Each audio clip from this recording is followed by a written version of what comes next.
तर आगामी काळामध्ये होत असलेल्या विधान परिषद निवडणुका तोंडावर आलेल्या असल्यानं सर्वच राजकीय पक्षांकडनं काळजी घेतली जाते। ऐन निवडणुकीमध्ये आमदारांची फोडाफोड टाळण्यासाठी खबरदारी घेतली जाते। कोणताही दगाफटका होऊ नये यासाठी महाविकास आघाडी आणि महायुतीमधील आमदारांचा मुक्काम आता हॉटेलमध्ये असणार आहे। विधान परिषदेच्या 11 जागांसाठी 12 उमेदवार रिंगणात उतरले। यावेळेला निवडणुकीत चुरस असणार आहे। 2 वर्षांपूर्वी झालेल्या निवडणुकीत आमदार फुटल्यानं काँग्रेसच्या चंद्रकांत हंडोरे यांना पराभव स्वीकारावा लागला होता। तर दुसरीकडे संख्याबळ नसतानाही भाजपनं आपला 5वा उमेदवार निवडून आणला होता। यावेळी सुद्धा विधान परिषदेच्या 11 जागांसाठी निवडणूक लागली आहे। 12 जुलै रोजी होणाऱ्या 11 जागांच्या निवडणुकीसाठी 12 उमेदवार रिंगणात उतरले।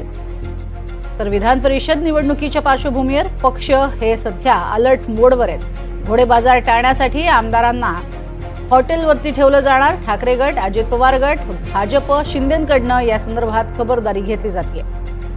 तर निवडणुकीतला दगाफटका टाळण्यासाठी हे सगळे प्रयत्न येत्या काळात होताना आपल्याला पाहायला मिळतील। अधिक माहिती घेऊयात, सागर कुलकर्णी आमचे प्रतिनिधी आपल्या सोबत आहेत। सागर, काय अधिक माहिती? खरंच आमदारांना हॉटेलवरती ठेवलं जाणार?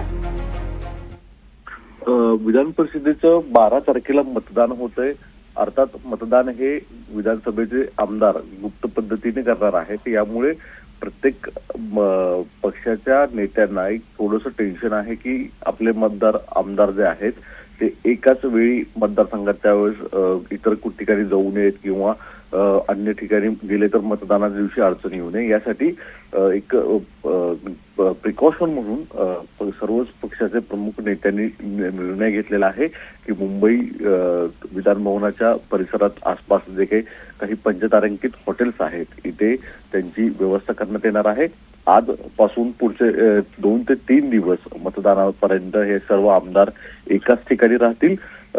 संध्याकाळी त्यांना एकत्रित म्हणजे महायुतीकडून सर्व तिन्ही पक्षाचे प्रमुख आमदारांनी त्यांना सहयोगी असणारे मित्रपक्ष अपक्ष आमदार यांना एक स्वरूपाचं कार्यशाळा देखील असेल की मतदान कशा पद्धतीने केलं जातं, कशा पद्धतीने मतदान करायचं आहे आणि याला प्रामुख्याने मुख्यमंत्री एकनाथ शिंदे, उपमुख्यमंत्री अजित पवार, देवेंद्र फडणवीस हे देखील मार्गदर्शन करणार आहेत। दुसरीकडे महाविकास आघाडीचे नेत्यांनी सुद्धा त्यांचे आमदार एक गट्ट राहावेत याच्यासाठी सुद्धा त्यांना एकत्रित ठेवण्याचा निर्णय घेतला आहे। नक्कीच, तुर्तास धन्यवाद सागर या संपूर्ण माहितीसाठी।